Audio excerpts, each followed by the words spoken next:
అరే video start చేసే ముందు చిన్న రిక్వెస్ట్ మావా బ్రోస్, ఈ వీడియోని గట్టిగా లైక్ చేయండి. ఈ వీడియోకి 500 లైక్స్ టార్గెట్. అలాగే చిన్న స్వామి చెడుగుడు ఆడేది ఎవరో కామెంట్ చేయడం మాత్రం మర్చిపోకండి. అరే ఏంది పుంజన్న అంత మంచి స్టార్ట్ వచ్చాక మ్యాచ్ అలా ఓడిపోతున్నా? ఈజీగా గెలిచాల్సిన మ్యాచ్లంతా పోగొట్టుకుంటున్నా. అరే మన కల్లా ఫినిషర్లు సరిగ్గా లేనట్టున్నారు. ఒక్కడంటే ఒక్కడు సరిగ్గా ఆడలేదు. అరే లాస్ట్ ఓవర్ లో కొట్టాల్సిన 10 రన్లు ఒక్కడు కూడా కొట్టలేకపోతున్నారు. ఆ ఢిల్లీ పై ఏమంటే సూపర్ ఓవర్ కు తీసుకువెళ్లారు. లాస్ట్ మ్యాచ్ లక్నోతో ఏమంటే వట్టిగానే ఓడిపోయారు. లేకపోయింటే మనక్కడ ఈజీగా 10 పాయింట్లు ఉండేది. అరే మీ పిల్ల బచ్చాలు నమ్మితే ఇలానే ఉంటుంది మ్యాచ్. ఈ పుంజుగానికి ఇంజూర్ అయింది కాబట్టి మ్యాచ్ అలా ఓడిపోతున్నారు. ఈ పుంజుగిన మ్యాచ్ లో ఉంటే ఒక్కొక్కరిని వట్టిగానే పిసికేవాడు. అయినా ఇప్పటి వరకు పోయిన మ్యాచ్లంతా వదిలేయండి, ఇక ఫ్రెష్ గా స్టార్ట్ చేయండి. 6 గెలండి, ఈజీగా ప్లే ఆఫ్స్ లో అడుగు పెడతాం. ఏం మాట్లాడుతున్నావురా? నరాలు కట్ అయిపోయింది. అరే మీరు 6 మ్యాచ్లు గెలవాలంటే ఫస్ట్ మాతో మ్యాచ్ ఆడాలి.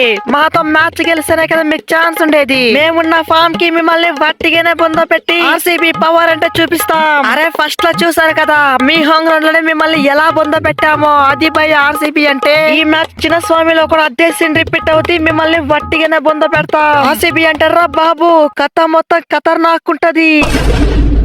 అరే ఎలా మర్చిపోతాం, ఎక్కడ మర్చిపోతాం? మా హోమ్ గ్రౌండ్ లో ఏ విధంగా పిసికారు మీ చిన్న స్వామిలో కూడా అదే సీన్ రిపీట్ చేసేదాకా మేమేలా ఊరుకుంటాము? అరే ఈ సీజన్ లో ఇప్పటికే చిన్న స్వామిలో 3 మ్యాచ్లు ఓడిపోయారు. ఇక మీరైతే రెడీగా ఉండండి.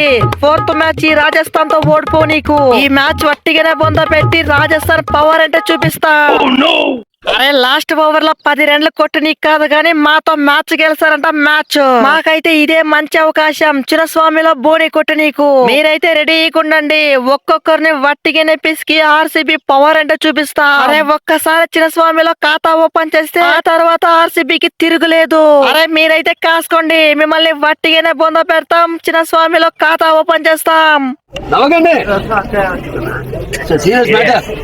అరే విరాట్ అన్న, మీపై కొట్టు నీకు నేను కూడా అక్కర్లేదు. మా బుడ్డి తమ్ముడు ఒకటి చాలు. లాస్ట్ మ్యాచ్ లో చూసారు కదా ఏ విధంగా 6లు దంచాడో. జస్ట్ మిస్ అయిపోయింది, లేకపోయింటే హాఫ్ సెంచరీ వట్టిగానే పిసికేవాడు. అరే ఈ మ్యాచ్ లోనూ అదే సీన్ రిపీట్ అవుద్ది. మీరు 2 పాయింట్లు ఇవ్వడానికి రెడీగా ఉండండి. అరే నేను 2 బౌన్సర్లు మింగితే నువ్వు కాదు, నీ బుడ్డి తమ్ముడు కూడా పేలిపోతాడు. నీ అవ్వ మీరైతే కాసుకోండి.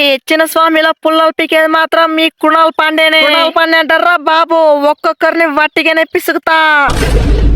అరే కృణాలన్నా, నువ్వు బౌన్సర్లన్నా మింగు, స్పిన్ అన్నా మింగు, యార్కర్లన్నా మింగు, కానీ 6లు 4లు కొట్టేది మాత్రం మీ సూర్యవంశీనే. అరే ఫస్ట్ డెబ్యూ మ్యాచ్ లోనే 6 మింగా, ఆ కాన్ఫిడెన్స్ చాలు మిమ్మల్ని వట్టిగానే మింగ. నీకు నా దరిద్రం బాగోలేక స్టంప్ అవుట్ అయిపోయా, లేకపోతే లక్నోకి చుక్కలు చూపించేవాడిని. ఈ మ్యాచ్ అయితే మీరు కాసుకోండి, మిమ్మల్ని వట్టిగానే బొంద పెట్టి ఈ సూర్యవంశీ పవర్ అంటే చూపిస్తా. అరే నీ పుల్ల పీక నీకు కృణాలన్నో భూవి అన్నో అక్కర్లేదు, నేను అక్కడ చాలు. నీ పుల్ల వట్టిగానే పీకి సుయాష్ పవర్ అంటే చూపిస్తా. అదరా నాన్న వీడియో నచ్చితే వీడియోని గట్టిగా లైక్ చేయరా. అలాగే సబ్స్క్రైబ్ చేయడం మాత్రం మర్చిపోకరా నాన్న. మళ్ళీ ఇంకొక వీడియోలో కలుసుకుందాం రా. అంతవరకు టాటారా నాన్న.